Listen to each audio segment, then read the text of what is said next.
Hi, I'm Natalie Rydstrom, and today we've decided to basically break down the 4 gambling bet types. I did get a request from a YouTube user there, William M, who basically asked me, well, how do I bet? And I sort of read his comment. I thought, you know what? I need to get a professional, a real professional on. I've been talking to Martin now for the last hour about the different bet types. And Martin, you are not disappointing, I have to say.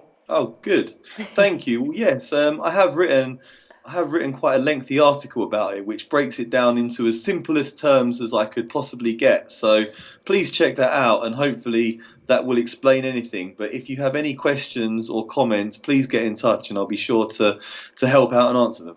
All right, fantastic stuff. Now we are moving on to combination bets.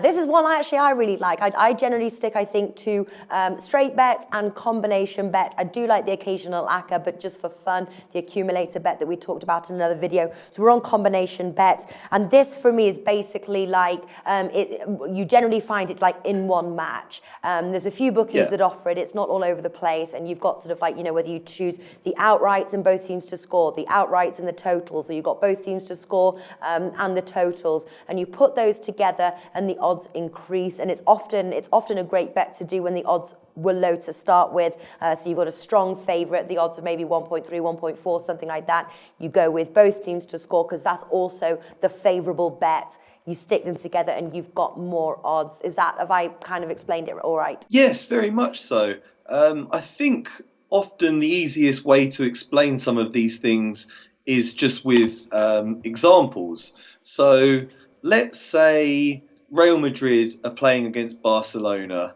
and you think, given the current form, you think Barcelona are going to win 2-0, and you think, because he's in great form, that Lionel Messi's going to score first.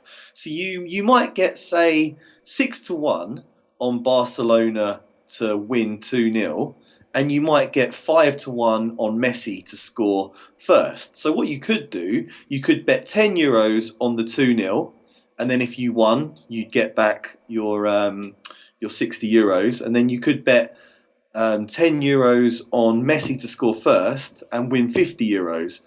But if you think both of those outcomes are going to happen, and you're confident in that, it's good to just combine them into one bet, because then you'll get a far bigger return. Mm-hmm. So you'd call this a correct score double, which is a type of combination bet. Then you'd be putting your €10 on, and both of these things need to happen. Barcelona need to win 2-0 and Lionel Messi needs to score first, otherwise the bet busts. But if those two things happen, you get much, much greater returns than if you just split your money and bet half on each of those things to happen, because it's harder to predict. Mm-hmm. So that's basically what these sort of combination bets are. And again, you can hedge your bets within this. So you think Barcelona are going to win 2-0. You're not sure if Messi might score first, but you think Suarez might score first. So you stick €10 on first goal Messi, 2-0 Barcelona, and then you stick another €10 on first goal Suarez and 2-0 to Barcelona. If either one of those comes off, then you have made a very, very tidy profit indeed. So the concept of it, the whole principle behind it, is just increasing the returns that you'll get on a match, basically. Mm-hmm. It's the easiest thing to do, really, is to choose the outcome of a match. Yeah. Who's going to win, lose or draw. The second probably tier to that is choosing the correct score. So say you think Barcelona are going to win 2-0, or you think Real Madrid are going to win 2-0. And then the third sort of tier beyond that is saying who's going to win, who's going to score first, and what the correct score is going to be. Or indeed, you could do who's going to score the last goal and what the correct score will be. And each time you step up, you get far greater odds. Mm-hmm. But it is a lot more difficult to achieve. But then because the odds are greater, then you can actually afford to spread your bets about a bit, and you can have a lot of fun doing that. You could have 5 or 6 different bets, and still, if any of those come off, you're still going to make a very tidy profit, simply because it's a bit more difficult to choose. But there are various different combinations that you can do within a match. That is simply just one of them. But, yeah, and there's also simpler ones, because I know you're going for for the correct score double and things like that. I know you do correct scores and you're quite good at it because you do hedge your bets. But yeah, I'm even just talking about just taking the winner and the over, or both teams to score, something like that. It's sort of say simple outcomes, or basically simple straight bets we were talking about in one video. And they've got low odds, you stick them together and the odds increase, you've got a greater return for your money, especially if you're going for the favourite bet of that match that has the lower odds. For me personally, I like those bets. I know Alex from Member Casino as well, he enjoys those combination bets of team totals and outrights and things like that. I like that bet. Yeah, well, that's a really good point, and I'm really pleased you brought that up, because that is a really useful bet that any gambler can have in their arsenal, really. Yeah, what you're basically saying there is that you've got two teams playing against one another, and one of the team is considerably the favourite. So let's say Man City are playing Shrewsbury. Yeah, I actually, just remembering, I actually did one today, Man City versus Aston Villa. I think the Man City win was about 1.2. The over was about 1.5, I believe, because I think the reverse fixture was about 4-1, 5-1, something like that.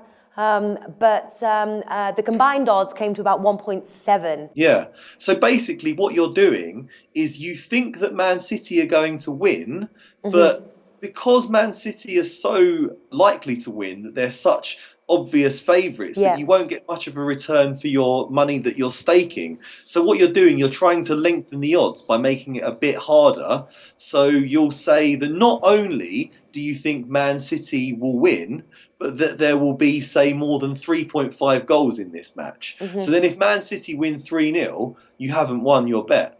Yeah. But if Man City win 4-0 or 3-1, then you win, and you get a far greater return. It doesn't have to be 3.5 goals. It can be anything. It can be under or over 1.5 goals, 2.5 goals, 3.5 goals. But just adding that extra stipulation to your bet makes it harder to win, but it means you get a greater margin back. And it's a really, really, really useful tool for when there's a team that you really fancy to win, but the odds on them aren't that great because they are quite an obvious favourite. And then the real skill is just basically deciding whether you think there's going to be over or under a certain amount of goals. And the most common one that people go for is 2.5 goals, because a lot of games finish with either 2 goals or 3 goals. And it's really useful just to look back through the form books, look at the head-to-head record of the two teams, and look at how they've been playing. If they've both got leaky defences, then you probably want to go for the over.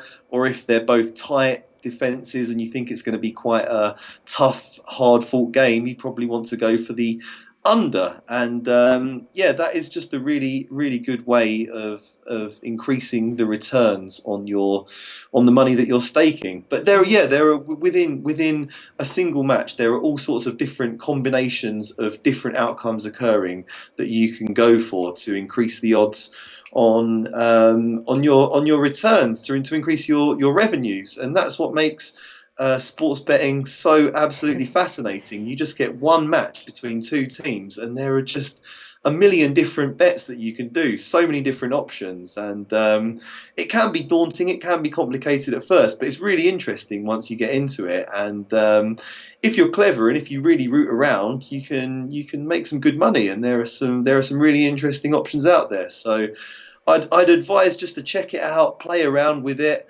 And if there's anything you're unsure about, please get in touch and we'll help you out. Yeah, exactly.